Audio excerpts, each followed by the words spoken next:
Segundo libro de Samuel, el rey David. Segunda división, el reinado de David sobre todo Israel. Por la hermana Mónica Díaz. El rey David, estudios en el segundo libro de Samuel. Continuamos en la segunda división del segundo libro de Samuel, que va de los capítulos 5 al 20. En esta sección contemplamos el reinado de David sobre todo Israel y continuaremos considerando el capítulo 17, donde vemos plasmado que Dios tiene control en los asuntos del hombre en su segunda parte. Y continuaremos y empezaremos a delinear el capítulo 18, donde vemos la derrota de Absalón en su primera parte. Así entonces, en la continuidad del capítulo 17, donde hallamos que Dios tiene el control sobre los asuntos del hombre, en este capítulo vemos una de las oraciones de David que fue respondida, cuando se enteró de que su asesor, Ahitofel, se había pasado al lado de Absalón. Él había orado que Dios hiciese nulo el consejo de Ahitofel, como vimos el registro en 2 Samuel capítulo 15, verso 31, y Dios respondió su oración. Literalmente vamos a leer en 2 Samuel capítulo 17, verso 14. Entonces Absalón y todos los de Israel dijeron: el consejo de Usaí arquita es mejor que el consejo de Ahitofel, porque Jehová había ordenado que el acertado consejo de Ahitofel se frustrara, para que Jehová hiciese venir el mal sobre Absalón. Así vemos que también David tuvo su hombre en la escena, y Dios anuló el consejo de Ahitofel, y dio favor al consejo de Usaí con Absalón y los ancianos. Esto es notable, y muestra que Dios puede alejar la mente de los hombres, aun cuando no sean conscientes de ello. Dispensacionalmente, Dios gobierna las vidas de los líderes de las naciones hoy día en la misma manera. No está dormido ni indiferente en los asuntos mundiales. Él está muy interesado en los movimientos de los hombres y en las naciones. Y poco a poco las naciones se están organizando de tal manera que parece que nada las va a derrotar. Y van a pensar perpetuarse en el poder. Sin embargo, serán derrotadas por el Señor. Aunque hoy se organicen para el conflicto final e internacional, sin embargo, el dominio gentil terminará. Literalmente, Dios estaba con David y nadie, no importa cuán grande o poderoso fuere, podía derrotar a su fin. Dispensacionalmente, es lo mismo hoy, y será así cuando Jesucristo comience su reinado universal. Pobres Ahitofeles. Literalmente, qué triste es hacer la elección equivocada. Decidió en contra de su rey, y esto fue su perdición. David ordenó la muerte de la Amalecita, que se había atrevido a poner su mano contra Saúl, el ungido del Señor. Si David consideró a Saúl como el ungido del Señor, incluso en la derrota, ¿cuánto más peligrosa era la acción que tomó Ahitofel? Él fue pisando y hundiéndose en la arena movediza, y él lo descubrió a esto demasiado tarde. Su sentencia de muerte se encuentra en el capítulo 17, verso 14. El Señor dispuso la vida de David y él se hizo cargo de toda la capacitación necesaria y de su refinamiento. Espiritualmente, nunca se nos pide que lo ayudemos en su tarea.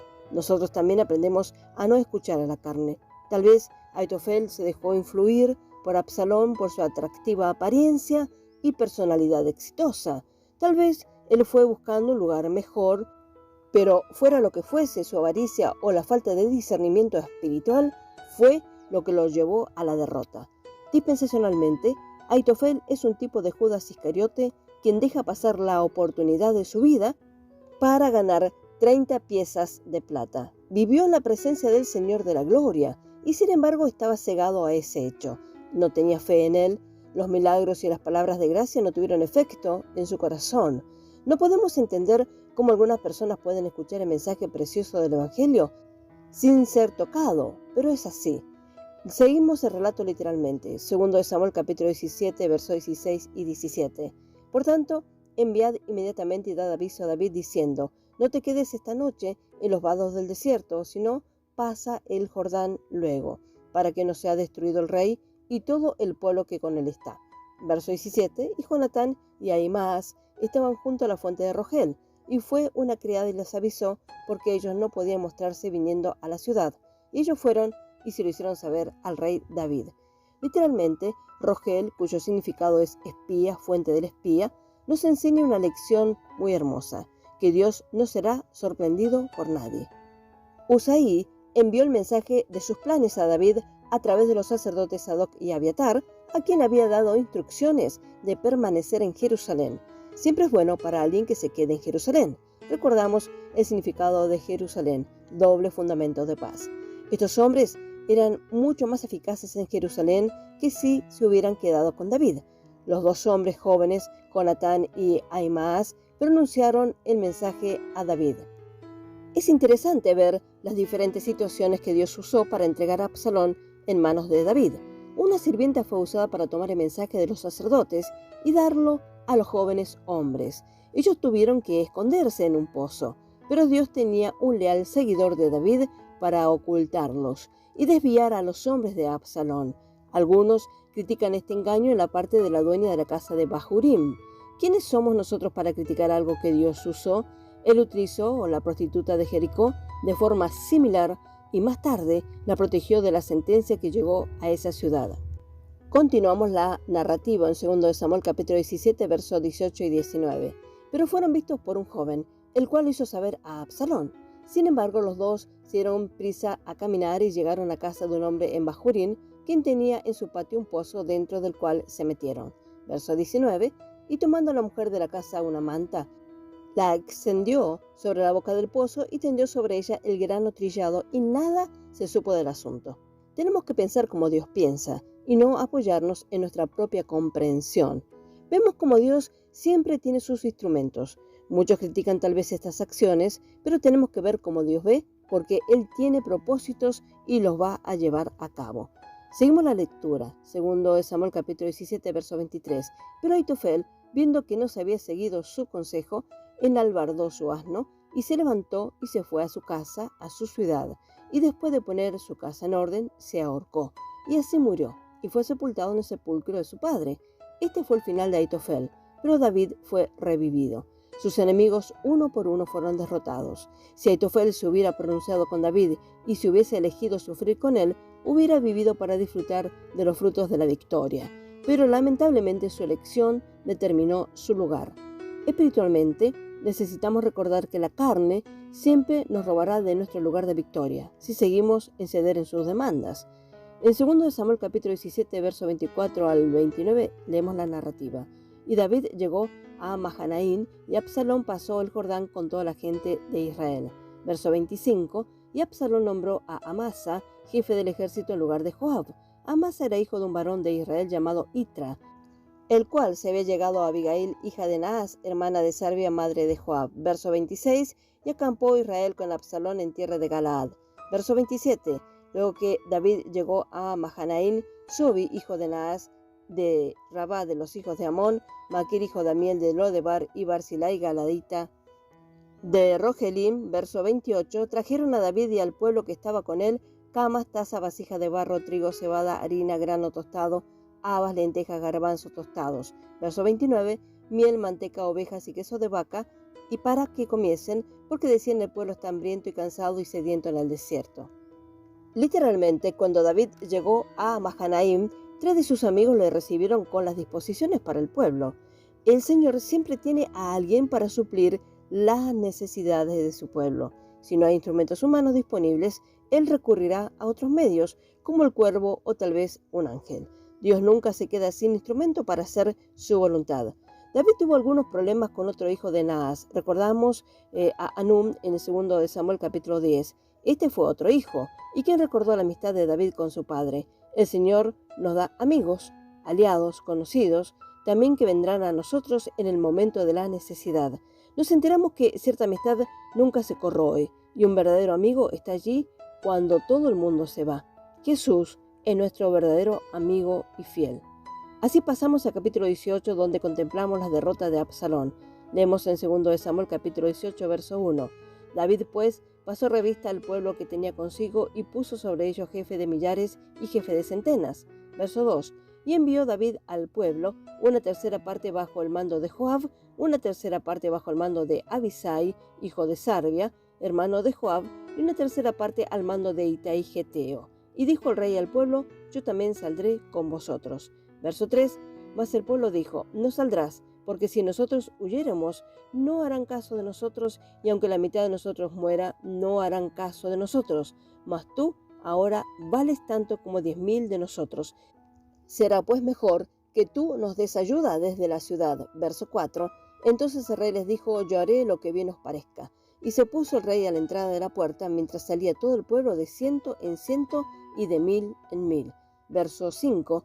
Y el rey mandó a Joab, a Abisai y a Itaí, diciendo: tratad benignamente por amor de mí al joven Absalón. Y todo el pueblo oyó cuando dio el rey orden acerca de Absalón a todos los capitanes. Verso 6. Salió pues el pueblo al campo contra Israel, y se libró la batalla en el bosque de Efraín. Verso 7. Y allí cayó el pueblo de Israel delante de los siervos de David, y se hizo allí en aquel lugar una gran matanza de 20.000 hombres. Verso 8. Y la batalla se extendió por todo el país, y fueron más los que destruyó el bosque aquel día que los que destruyó la espada. Literalmente vemos el pensamiento de los fieles de David. El verso 3 nos hace recordar de lo que dijo la Sulamita a Salomón, señalado entre 10.000, que nos habla del Señor Jesús, y no hay nada que pueda compararse con él. Vemos en David un hombre con un corazón tierno y compasivo, que aunque Absalón se había levantado contra él, David sintió mucha pena y tristeza. No le guardó rencor, sino que dio instrucciones de que se le tratase benignamente por amor de mí al joven Absalón. Está de manifiesto el corazón de un padre. Este hijo quebrantó el corazón de su padre, pero David le amó a pesar de todo. Sin embargo, se aproxima al fin de Absalón. Así, al pasar revista, David descubrió que no estaba solo. Había muchos que se habían unido a su lado. Cuando declaró que iba a salir también con el ejército, se negaron a dejarlo ir, y su respuesta debió darle ánimo a su corazón. Él tendría estas palabras de consuelo por tan solo un corto tiempo. El ejército estaba dividido en 3 divisiones, dirigido por Joab, Abisai e Itaí. David le dio instrucciones con relación a su hijo. Leemos en 2 Samuel capítulo 18, verso 5. Y el rey mandó a Joab, a Abisai y a Itaí, diciendo: tratad benignamente por amor de mí al joven Absalón. Y todo el pueblo oyó cuando dio el orden el rey acerca de Absalón a todos los capitanes. Su corazón todavía sufría por su hijo, aunque sabía de la traición de Absalón. Nos enseña el amor de un padre no puede ser apagado por las acciones de sus hijos. ¿Cuántos padres han permanecido despiertos en la noche, orando y anhelando por una palabra de su hijo rebelde? Aunque un niño pueda pronunciar palabras de odio, no puede matar el amor en los corazones de los padres. No podemos criticar a David porque él manifiesta amor a su hijo. Así es como Dios siente por sus hijos, aunque sean revoltosos e ingratos y se alejen de él. Todavía los ama y anhela su regreso. ¿No ilustra esto la parábola del hijo pródigo? Cuando el padre vio retornar hacia él, corrió a su encuentro. Aunque podemos ver el contraste entre la actitud de Absalón y del hijo pródigo, que fueron muy distintas, pero sin embargo el corazón de David y el padre del hijo pródigo eran las mismas. Literalmente, Joab siempre fue líder de práctica y táctica militar de David. Él estuvo entrenado militarmente, él era un capitán. Los sentimientos personales no le mecían de su deber como un capitán. Sabía que mientras viviera Absalón, David nunca estaría seguro. No tenía la sensación personal que David tenía, por lo tanto, su acto puede ser entendido por él. Parecía que el Señor había atrapado a Absalón a fin de que la presa fuera a ser fácil. Joab podría haberlo capturado y llevado de nuevo ante David, pero recordó lo fácil que Absalón había escapado una vez y se había ido sin correr ningún riesgo. Y se encontró Absalón con los siervos de David, e iba Absalón sobre un mulo, y el mulo entró por debajo de las ramas espesas de una gran encina, y se le enredó la cabeza en la encina, y Absalón quedó suspendido entre el cielo y la tierra, y el mulo en el que él iba pasó adelante. Capítulo 18, verso 9. Según en Deuteronomio 21, 22, nos dice por qué había perdido su vida. Si alguno hubiere cometido algún crimen digno de muerte y lo hiciereis morir, lo colgaréis en un madero. Nadie lo tocó para colgarlo en un árbol, pero la justicia divina lo agarró y allí murió. Una de las cosas que atrajo la atención fue su larga cabellera. Esta también se convirtió en el distintivo de su destrucción. La larga cabellera, esto también nos habla del orgullo de la carne. Absalón muere cayendo en su propio orgullo. Muy diferente al Señor Jesús, quien se humilló hasta lo sumo por nuestra causa. Seguimos el relato en 2 Samuel capítulo 18, versos 10 al 15. Viéndolo uno, avisó a Joab diciendo: he aquí que he visto a Absalón colgado en una encina. Verso 11. Y Joab respondió al hombre que le había dado la nueva: y viéndolo tú, ¿por qué no lo mataste luego así echándole a tierra? me hubiera placido darte 10 ciclos de plata y un talabarte. Verso 12. El hombre dijo a Joab: aunque me pesaras 1000 ciclos de plata, no extendería yo mi mano contra el hijo del rey, porque nosotros oímos cuando el rey te mandó a ti, a Abisai y a Itai, diciendo: mirad que ninguno toque al joven Absalón. Verso 13. Por otra parte, habría yo hecho traición contra mi vida, pues que al rey nada se le esconde, y tú mismo estarías en contra. Verso 14. Y respondió Joab: no malgastaré mi tiempo contigo, y tomando 3 dardos en su mano, los clavó en el corazón de Absalón, quien estaba aún vivo en medio de la encina. Verso 15. Y 10 jóvenes escuderos de Joab rodearon hirieron a Absalón y acabaron de matarle.